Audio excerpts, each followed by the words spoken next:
Absolutely, Ed. Not only is this a semifinal game, this is Lockport's football's first postseason appearance since 2012, and here to join us now is Lockport football!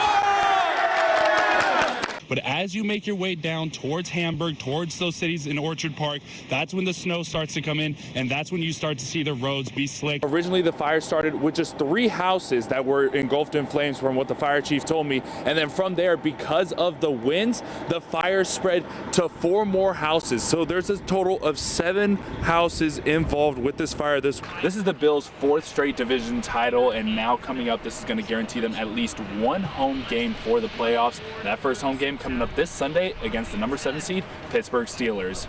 Enjoy it, Bills Mafia, your AFC East champs once again. All this weekend, it felt like snow has been coming down nonstop here in western New York. This snowstorm that we got in coming Wednesday, this is the second storm that we've gotten. Sunday, we had a storm that came in with blizzard-like conditions and the winds strong, pushing in the snow all throughout the region. And there's a reason why the Bills game was postponed to tomorrow night, because of these conditions right here. 70,000 people trying to get into Orchard Park at Highmark Stadium with the parking lots right here in front of it. It just would have been nearly impossible to hit. Good morning, Katie. I'm just getting a few reps in myself here. Let's see what I could get on the clock right now.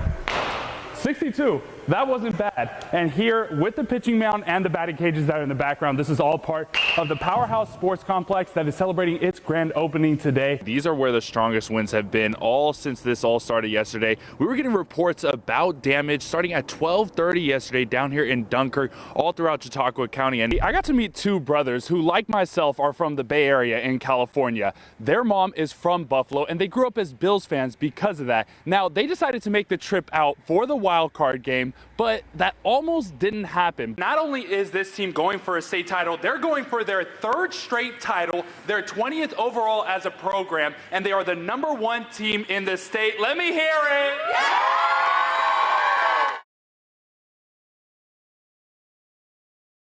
Every year at Aaron Moselle Junior High in Lockport, the school creates the Blizzard of Kindness, a display made by students with encouraging messages. Adia Cardi is an 8th grader here at Aaron Moselle, and she tells me she's proud of her school coming together for this project.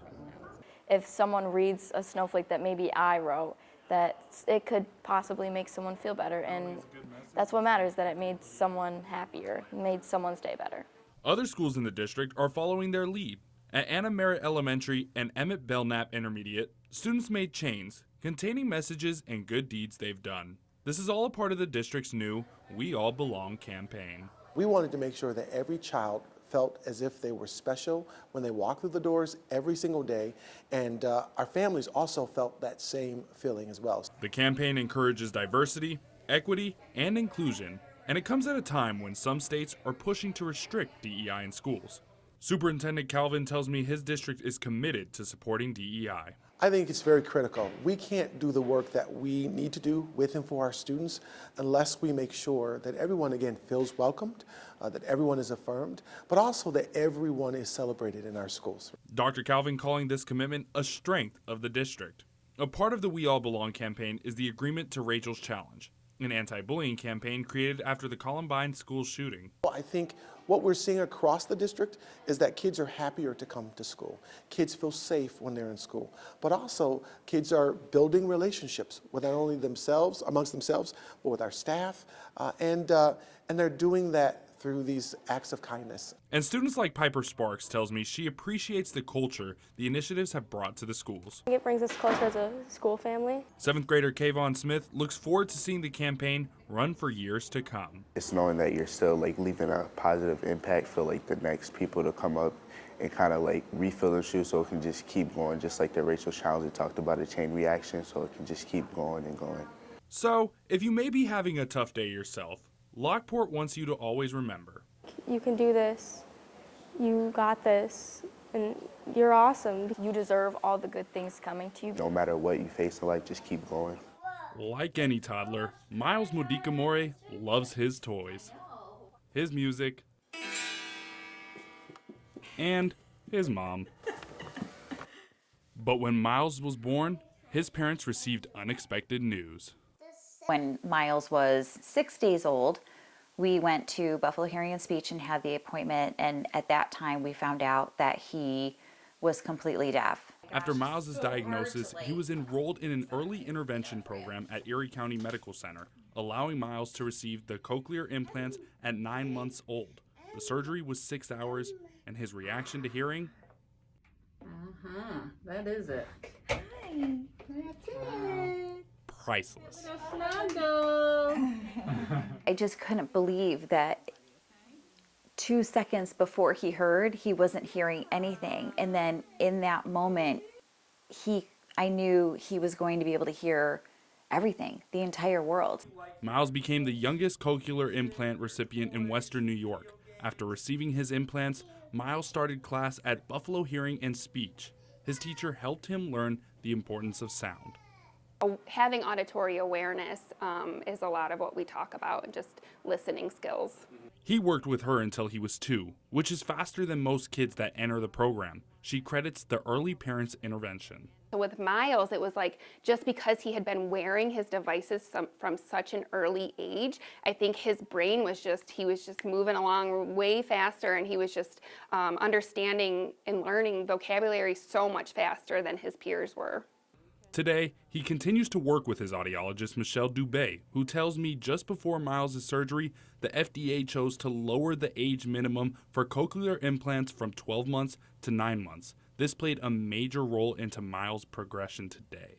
If you can do that earlier at 9 months instead of, 3 months later at 12 months, it just gives them that advantage of starting to hear sooner.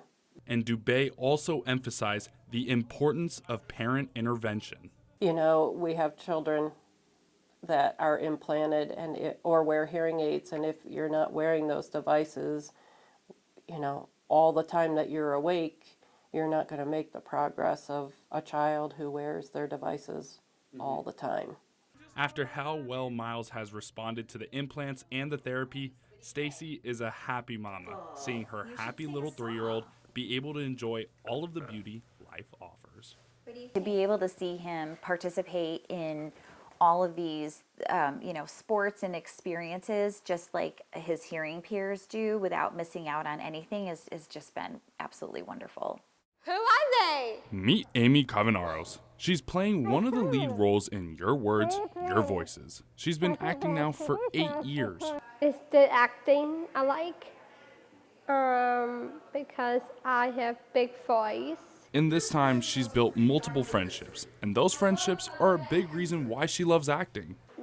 My friends, and I like to spend time with, and I would like to spend time with them. And through a partnership between Parent Network of Western New York and Unique Theater Company formed 10 years ago, it gave Amy and other people with disabilities the chance to act. The play, a decade in the making, reenacts those stories, some of them being about the actors. Unique Theater founder Beth Geyer says this play embodies the message of the company. This theater definitely does show the new people coming up into theater that, it's not always traditional, and we should accept people for who they are and what they can do. For parents like Amy's mom, Kathy, she says seeing her daughter on stage acting in a lead role sends a message to everyone about the narrative of people with disabilities. Our performers, they learn a lot from them, but I also believe that people learn a lot from our kids.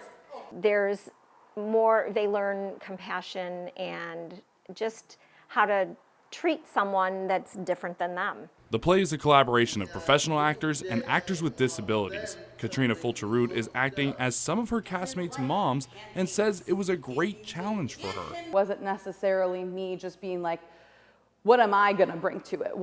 How am I going to make it different? Or what's my character going to be?